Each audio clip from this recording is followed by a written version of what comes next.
지금은 수감 생활을 하고 있는 이 부회장. 2022년 7월이 만기 출소일입니다. 2년 6개월의 형기 가운데 아직 1년 이상이 남았다는 뜻입니다.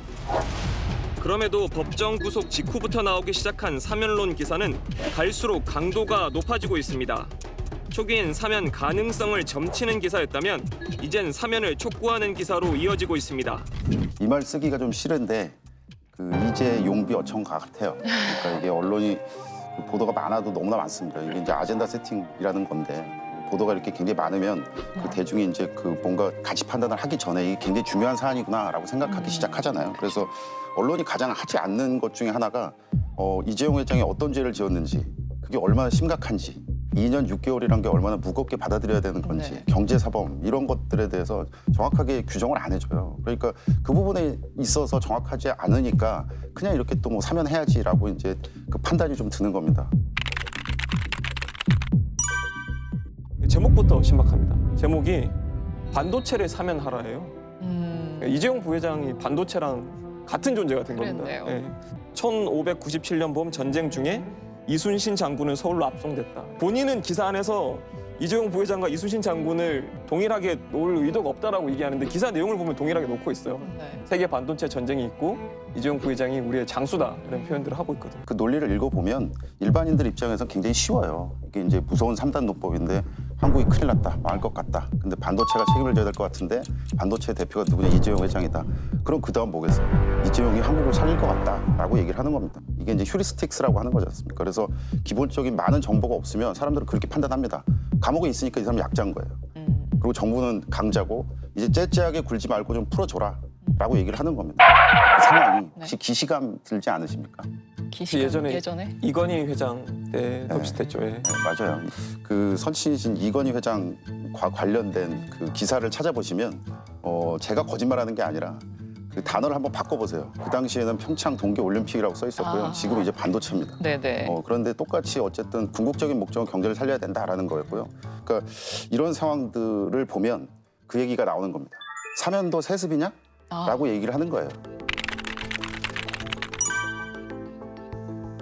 경총 회장이 이재용 부회장 사면이 필요하다라고 말한 인터뷰 기사가 나간 날 뭐 이런 기사가 실립니다. 이제 고 이건희 삼성전자 회장이 4월 30일로 예정됐던 상속세 신고 납부 마감을 앞두고 기증의 뜻을 발표할 가능성이 있다는 재계의 관측이 나오고 있다. 네. 근데 이게 당시에 뭐 삼성 쪽에서 어떤 방안을 발표를 했던 게 아니거든요, 공식적으로. 이런 좀 시기적으로 좀 왜 이게 딱 맞아 떨어지지 이런 생각이 좀 드는 게 또 있습니다. 지난달 22일에는 5개 경제단체가 이재용 부회장 사면을 정부에 좀 공식 건의하겠다 이렇게 했는데 이 예고한 날 이재용 부회장 경영권 불법 승계 의혹 1차 공판이 있었고요. 또 5개 경제단체가 이 호소문을 청와대에 전달한 다음 날은 이건희 회장 재산의 어떤 사회 환원 계획이 공식 발표됩니다. 그러니까 재계 움직임에 따라서 이 삼성 관련된 사건들이 계속 이어지고 있다. 그리고 이런 이어지는 흐름에 맞춰서 언론이 좀 너무 많은 기사들을 쏟아내고 있는 거 아니냐. 이런 좀 합리적인 의심이 드는 것도 사실입니다.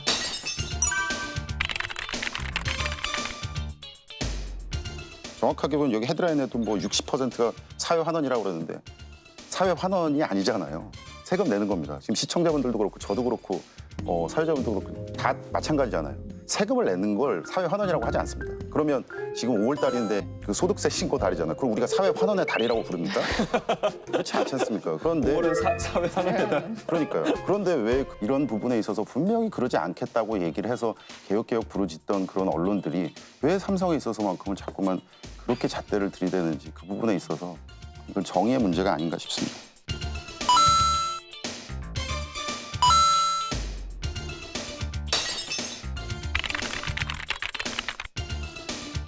언론이 전과가 있는 겁니다. 그동안 의심받을 짓을 많이 했다는 거죠. 대표적인 게 2017년도에 국정농단 사태 때 공개됐던 이 장충기 삼성전자 미래전략실 차장. 이분 문자가 공개되면서 당시 언론인들과 주고받은 이 사적 대화들이 공개되니까 사람들이 굉장히 많이 놀랐었던 거거든요. 그런 기억들을 저희가 가지고 있으니까 지금 이번에도 이렇게 사면을 적극적으로 주장하는 언론이 주장하는 거에 대해서 의심의 시선을 가질 수밖에 없는 거고요. 제가 또 특히 문제 삼았던 건 당시에 공개된 이 장충기 문자에 등장했던 언론인 가운데서도 설마 이재용 부회장 사면에 대해서 또 기사를 쓴 사람은 없겠지라고 생각했는데 찾아봤더니 역시 있었습니다. 8.15 때 이재용 부회장도 함께 사면한다면 적정한 타이밍이 될 것. 그리고 문 대통령은 특별 사면을 해도 되고 안 해도 된다면서 지지 세력과 자신의 신념을 거스를 수 있는 것이야말로 지도자의 진정한 용기라고까지 주장합니다. 기자 입장에서는 아쉬운 게 어쨌든 삼성 장충기 이 문자 공개됐을 때 언론이 많은 지탄을 받았고 언론인들이 비판을 받았거든요. 그럼에도 불구하고 그때 좀 더 단죄가 잘 됐다면 언론이 좀 더 솔직하게 이 문제를 다뤘었다면 사회적인 공론화를 했었다면 과연 장충기 문자 속에 등장하는 언론인이 지금 와서 또다시 이재용 사면론을 글을 쓸 수 있을 것인가, 사설이나 오피니언, 기사를 쓸 수 있을 것인가,